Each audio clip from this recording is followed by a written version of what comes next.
Justin.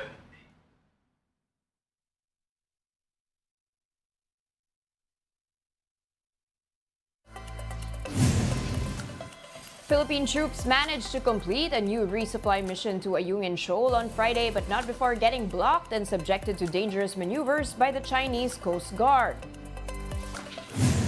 Rice stakeholders are urging the government to scrutinize the 5-year supply deal being proposed by Vietnam.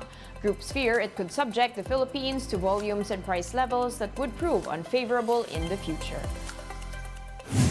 And it's going to be an all-European showdown in the FIBA World Cup finals with Germany and Serbia facing off for the coveted Naismith Trophy.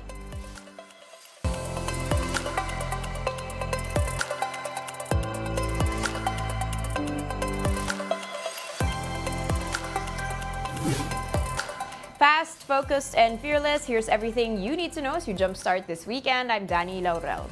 We begin today's newscast with Chinese ships trying to block another resupply mission to the Ayungin Shoal on Friday. According to the National Task Force for the West Philippine Sea, the resupply mission to the BRP Sierra Madre was successful. However, the Chinese Coast Guard, along with some militia vessels, conducted dangerous maneuvers against Philippine ships once again. Coast Guard spokesperson for the West Philippine Sea, Jay Tariela, identified 8 Chinese vessels that tried to block the mission. This follows the water cannon incident by the Chinese Coast Guard ships against the Philippine vessels last August 5th. President Bongbong Marcos is now back in Manila from the 43rd ASEAN Summit in Indonesia.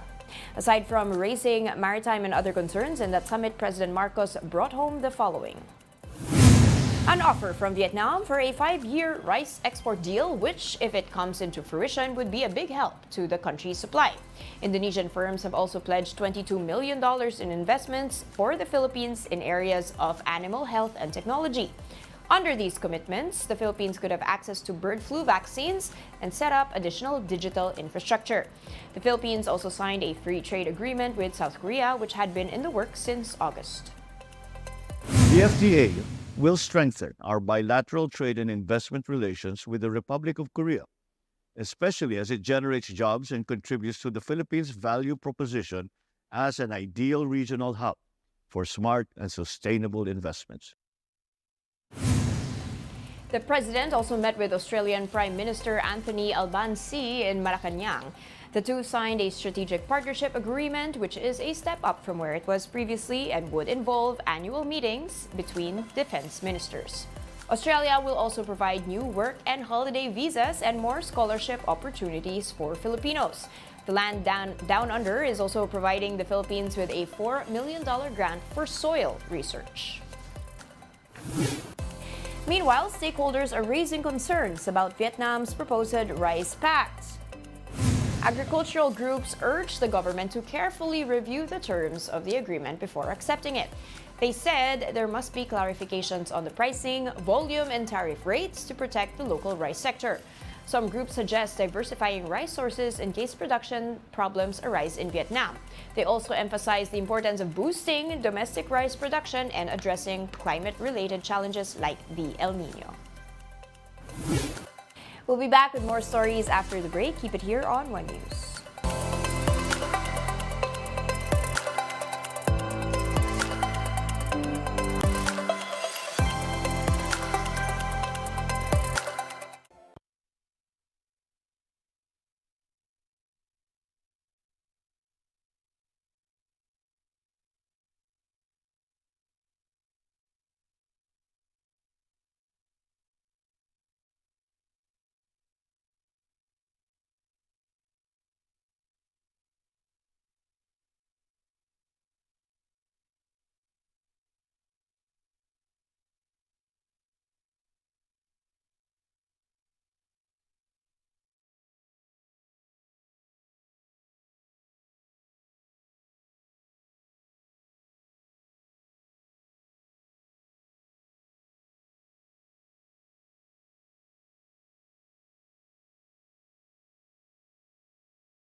watching One News Now. I'm Dani Laurel. Legendary coach Tim Cohn is back at the helm to mentor Gilas Pilipinas in the upcoming Asian Games. Here's the report. A few days after Chot Reyes stepped aside as Gilas Pilipinas' head coach, the Samahang Basketball ng Pilipinas has elevated assistant Tim Cohn as the chief tactician for the national team for the upcoming Asian Games. The winningest PBA coach of all time has the full backing of the SBP, especially since he is familiar with the program. Tim was there. World Cup, training up to it and everything. Of course, sabi nga ni Tim, might not be the same players, but he's been there and he's a winningest coach of the PBA. So I mean, there's no doubt. It was never my intention to come in here and want to be the head coach. But given the time frame, you have only 2 weeks before we play. We needed someone right now. Recall that Cohn had initially said he's not interested in becoming the next Gilas mentor after Reyes resigned. But a few phone calls from basketball officials and SMC Chief Honcho Ramon Ang ultimately persuaded him to take on the job. Alam mo sabi na Arsay, tell him to coach para sa bayan. Yan, buhay silang dalawa, kami 5. Para sa bayan to, gawin niya. Tell him, I said, gawin niya. You can say no to a lot of people, but I tell you what, you can't say no to RSA. Cohn is not new to being the head coach of the national team. He last handled Gilas in 2019 when the country dominated its way to the gold medal in the Southeast Asian Games. In the Asian Games, though, he last held the post in 1998 when he mentored the Philippine Centennial team to the ASEAN bronze. Cohn will be joined by longtime Gilas deputy Jong Uy Chico, Josh Reyes, Richard Del Rosario, and former Gilas star L.A. Tenorio as assistants. Barangay Ginebra Governor and San Miguel Corporation Sports Director Al Francis Chua will serve as team manager, while PBA Commissioner Willie Marshall will be the deputy team manager. With a little over 2 weeks left, the new Gilas staff is confident they can bring in the best available guys to match up with Asia's best. Cohn says there won't be a pool anymore due to time constraints, and they will only invite a 12-man team. Gilas will begin training on Monday. Cohn also assured that the roster will not be limited to players from SMC-backed teams. So we're going to take the best available player we can get from whomever is out there. That's a guarantee. We're not favoring anybody. The usual suspects will be there. I don't think you'll be surprised by anybody that's there. Among those who committed to the team are the usual suspects, Junmar Fajardo, Japet Aguilar, and Scotty Thompson, who are all coming off their FIBA World Cup stint. They will backstop Justin Brownlee, who will serve as the naturalized player. The fan favorite Brownlee will recover in time from an injury he has been dealing with recently. He wants to play. He will play in the Asian Games, and we're assuming he's going to be 100%. The basketball tournament of the Asian Games will commence on September 26 in Hangzhou, China. Gilas will go up against Bahrain, Jordan, and Thailand. Former Gilas head coach Chot Reyes confirms he will go back to coaching the TNT Tropang Giga in the PBA. He said he's also willing to help the national team in the Asian Games should they need it. But for now, though, Coach Chot will take a 2-week break after his FIBA coaching duties. There's no definite timeline yet for my actual return, but I already started attending talk and text practice yesterday, and we will just continue going through that. Meanwhile, Germany and Serbia will battle for the Naismith Trophy after their successful FIBA World Cup semifinals campaign. Serbia outclassed Canada 95-86, clinching their final spot.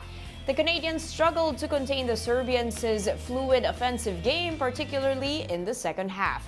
In the final quarter, Canada made efforts to narrow the gap, but Serbia only extended their lead.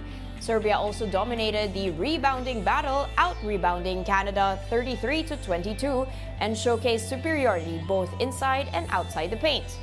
Meanwhile, Germany booked its first FIBA Finals match. That's after overcoming Team USA 113-111. It was a tight match throughout the first 3 quarters, but by the last 5 minutes, Germany held a comfortable 12-point lead. Anthony Edwards mounted a strong comeback for USA, unleashing 9 points to reduce the deficit to just 3. However, Germany just refused to give away the final slot. This is the first time Germany defeated the USA in the World Cup. Germany and Serbia will face off at the FIBA World Cup Finals. That's on Sunday, 8:40 p.m. at the MOA Arena. Before that, Team USA and Canada will fight for third place at 4:30 p.m. in the afternoon. That's also at the MOA Arena. And those are the top stories of the hour. Join us later at 9 a.m. as we continue to monitor the day's biggest stories. I'm Dani Laurel, and we are One News.